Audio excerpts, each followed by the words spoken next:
Selamat berjumpa kembali saudara-saudara yang terkasih di kanal Forum 195. Kanal kita bersama untuk mengasihi, melayani, memuji, dan menyembah Tuhan kita Yesus Kristus. Damai kasih Allah menyertai kita semua. Saudara-saudara yang dikasihi Tuhan, adakah dari kita yang dapat berkata bahwa dia hidup lebih suci dari orang lain? Saya yakin tidak akan ada yang berani mengklaim hal itu. Mengapa bisa seperti ini? Apakah ada yang salah dengan diri kita ketika kita tidak berani mengklaim itu? Kalau diberikan pertanyaan lagi, apakah Anda telah diselamatkan? Saya kembali yakin mayoritas akan setuju. Ada yang mengatakan dengan tegas, ada yang perlahan, ada yang hanya di dalam hati, dan ada juga yang mengatakan, kehendak Tuhan terjadilah pada diri saya. Sepertinya ada konektivitas yang tidak match atau tidak nyambung antara jawaban yang pertama dengan yang kedua.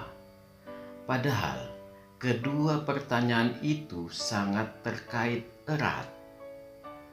Artinya, bila di jawaban kedua kita mengatakan telah diselamatkan, sudah dapat dipastikan bahwa kita akan memilih hidup menuju kesucian, atau kita akan hidup di dalam kesucian dikarenakan kita sadar bahwa kita sudah diselamatkan. Seperti inilah sifat reversibel kedua pertanyaan itu dengan jawabannya. Dengan kata lain, kedua pertanyaan itu dengan jawabannya harus dapat dibolak-balikkan. Saudara-saudara yang terkasih, bila saudara aktif mengikuti kanal kita ini, maka saudara akan dapat menjawab dengan tegas. Memanglah, konsekuensi kita memiliki keyakinan telah diselamatkan adalah memilih hidup menuju kesucian. Kita tidak boleh ragu menjawab bahwa kita sudah diselamatkan. Bila kita ragu, maka akan sama halnya bahwa kita juga memiliki keraguan terhadap karya salib Tuhan Yesus Kristus. Sebenarnya, bila kita introspeksi diri kita secara mendalam, di sudut hati kita di dalam kejujuran, sekalipun kita sangat yakin pada karya salib Tuhan, tetaplah terasa ada ganjalan untuk mengatakan dengan tegas bahwa saya sudah diselamatkan. Ganjalan yang muncul dari hasil refleksi pribadi kita ini diakibatkan sebuah realita pada diri kita, berupa pertanyaan-pertanyaan yang menghantui kita, yaitu, mengapa kelakuan saya masih sama saja dengan orang lain? Di mana pengaruh keselamatan yang sudah dianugerahkan Tuhan itu? Dari situasi ini, seharusnya kita menyadari bahwa ada link yang hilang. Inilah yang akan kita telusuri agar kita memiliki iman yang teguh. Saudara-saudara yang terkasih, situasi seperti inilah yang mencengkeram kehidupan orang Kristen kebanyakan. Situasi yang sebenarnya kita ciptakan sendiri dikarenakan kita keliru memahami anugerah keselamatan itu. Kita menganggap bahwa karunia keselamatan itu adalah tongkat ajaib yang secara otomatis memasukkan kita ke sorga, sekalipun kita tetap dengan bebas berbuat dosa. Kelompok yang lain memiliki anggapan bahwa tongkat ajaib itu otomatis merubah karakter mereka dan dengan segera membentuk komunitas yang eksklusif. Iya, kedua kelompok ini berada di dalam sangkar emas yang mereka ciptakan sendiri dan hidup hanya di dalam komunitasnya penuh kegembiraan. Dan di luar kelompok mereka, mereka menjadi manusia yang lain, lebih banyak memilih berdiam diri. Dengan kesadaran, mereka membuat kasta manusia di luar kelompok mereka adalah kalangan pendosa. Saudara-saudara yang dikasihi Tuhan, banyak dari kita begitu terpukau pada sukacita yang luar biasa ketika mendengar kabar baik bahwa kita sudah diselamatkan.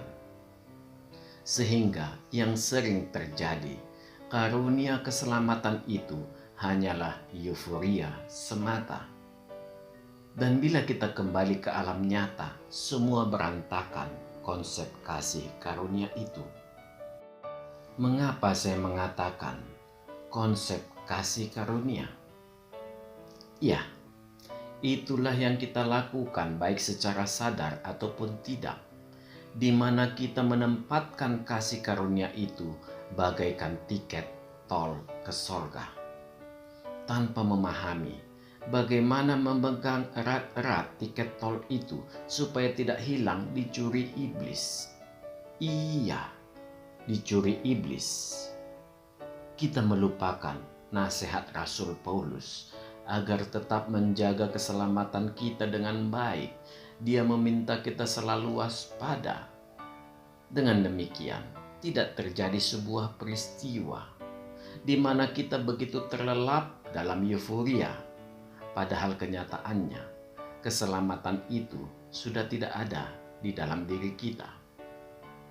Ketidaksadaran kita ini semakin dibuai oleh para pengkhotbah yang mengatakan bahwa iblis tidak akan bisa mencuri keselamatan kita itu. Sangat disayangkan. Seharusnya si pengkhotbah menjelaskan lebih dalam lagi.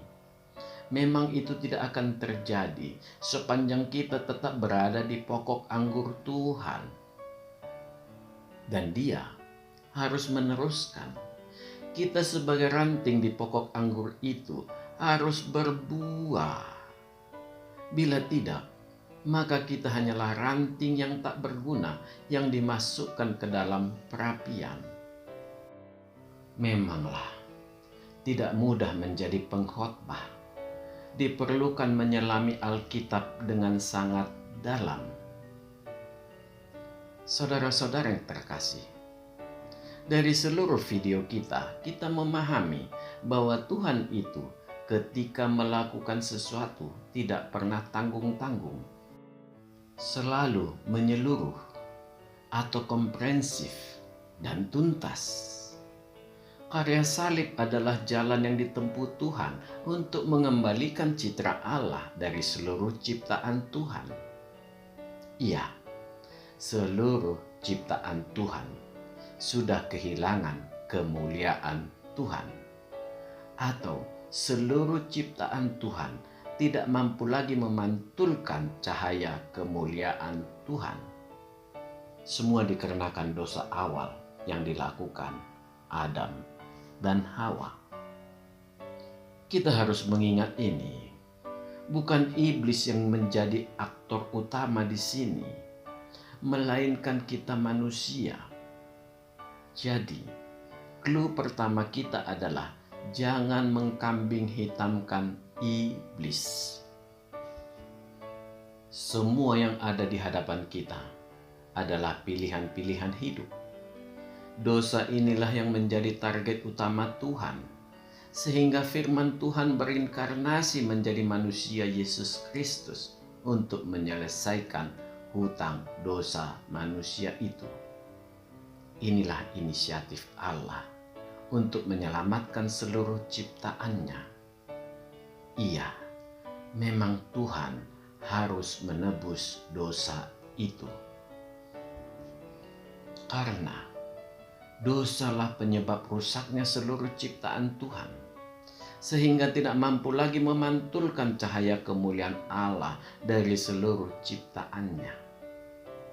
Dengan menebus dosa ini, cahaya yang redup itu mulai bersinar terang dan semakin terang. Manusia hanyalah bagian dari penebusan itu, sekalipun memang manusia adalah faktor yang paling dominan sebagai sasaran Tuhan. Ini hal yang harus kita sadari, dan akan saya ulangi, bahwa Tuhan memang harus menebus dosa. Karena tujuan utamanya adalah memulihkan seluruh miliknya yang diciptakannya. Saudara-saudara yang terkasih, dengan terhapusnya dosa manusia, maka cahaya kemuliaan Tuhan mulai dapat dipantulkan seluruh ciptaan Tuhan, bukan hanya manusia. Jadi, clue kedua di sini sudah sangat jelas.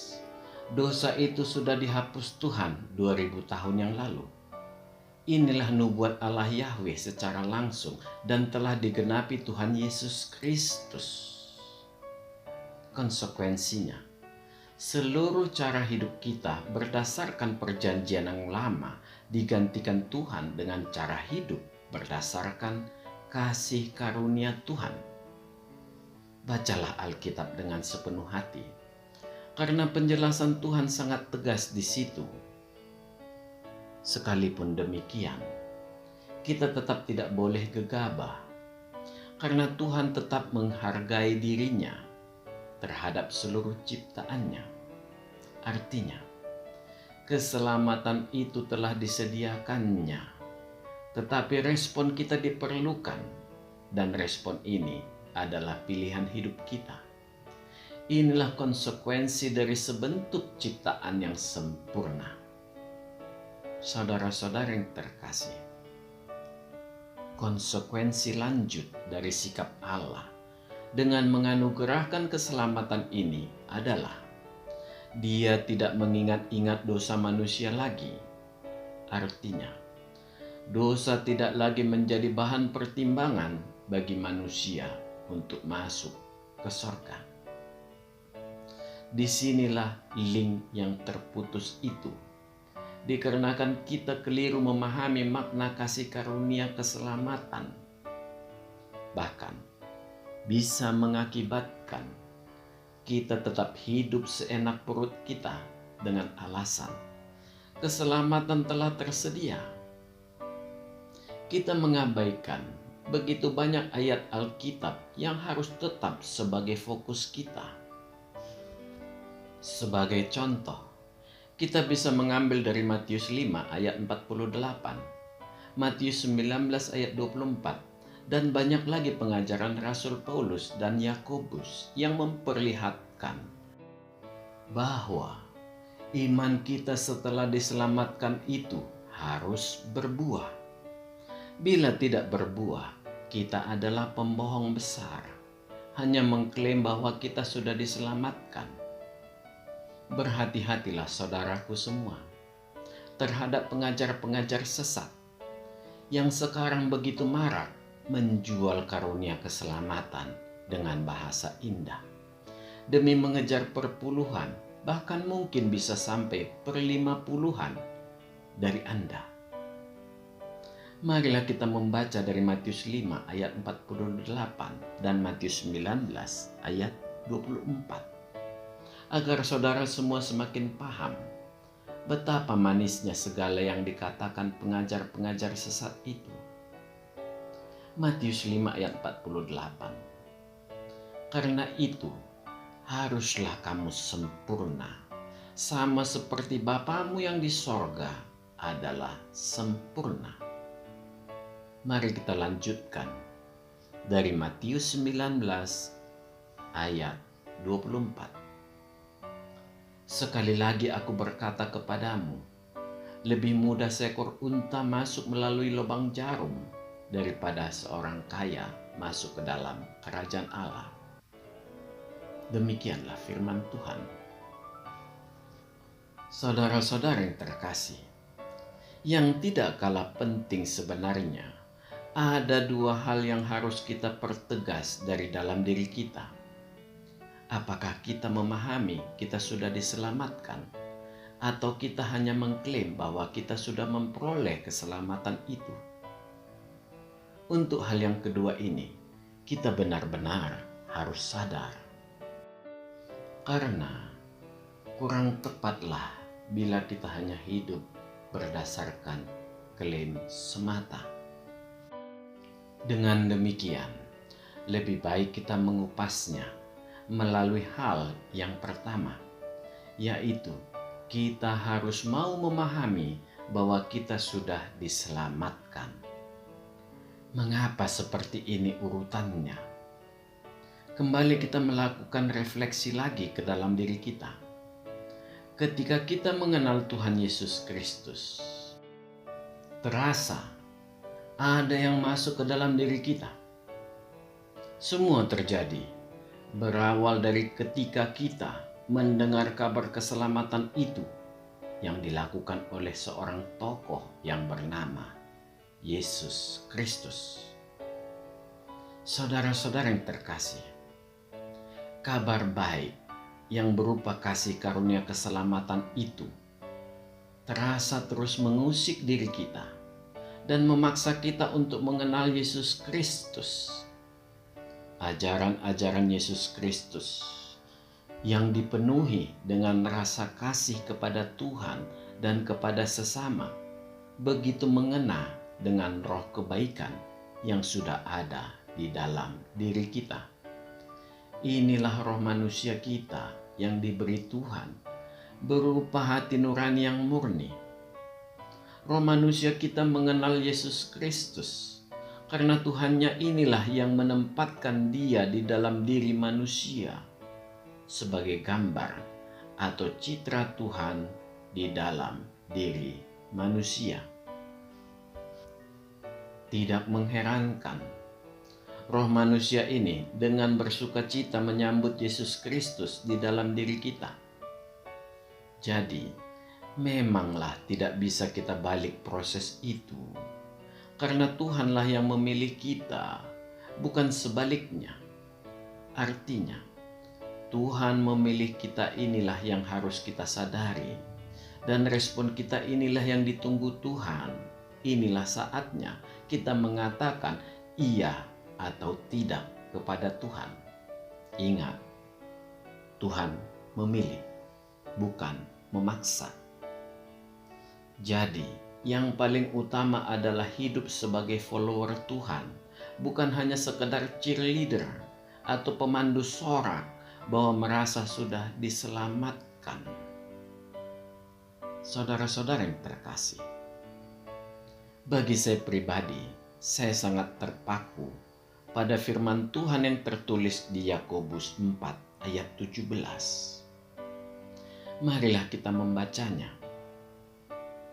Jadi, jika seorang tahu bagaimana ia harus berbuat baik, tetapi ia tidak melakukannya, ia berdosa. Demikianlah firman Tuhan. Dari ayat di atas, saya benar-benar terasa dikepung oleh seluruh ayat Alkitab. Ayat yang singkat dan sangat sederhana, tetapi maknanya sangat dalam. Di sini Rasul Yakobus mengatakan, tahu bagaimana kita harus berbuat baik.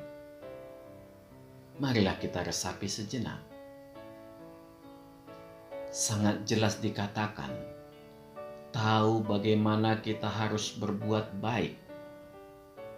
Di sana tidak dikatakan menghindari yang jahat, atau lebih dekat lagi, melakukan yang baik dengan menolong orang lain.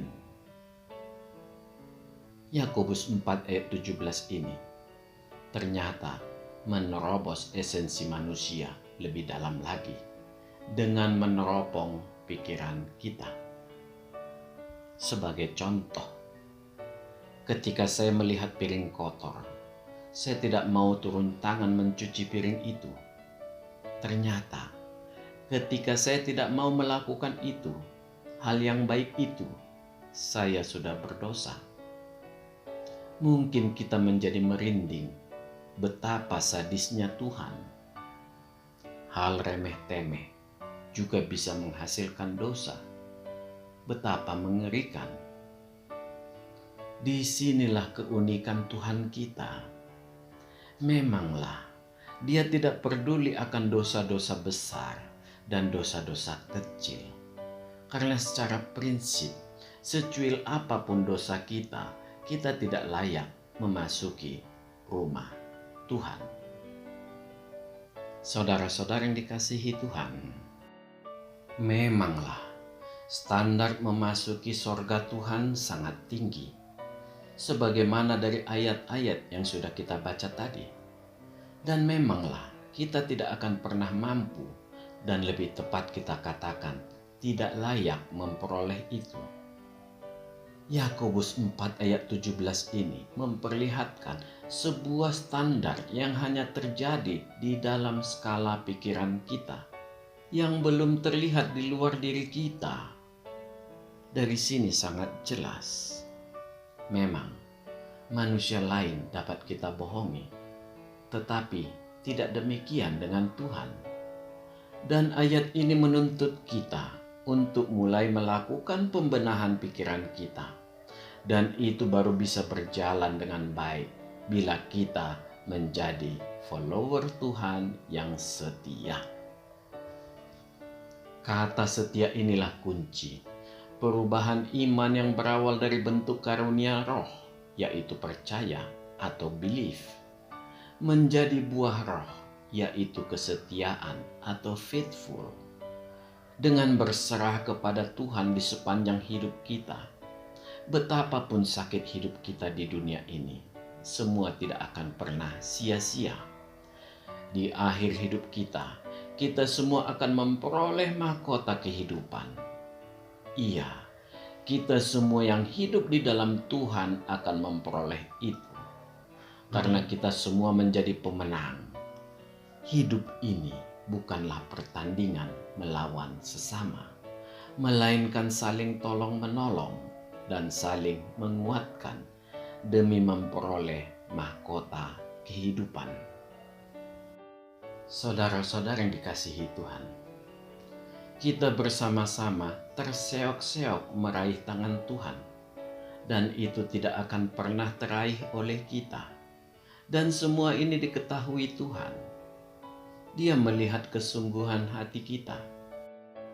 Dan Tuhan mengulurkan tangannya meraih kita semua yang saling menopang.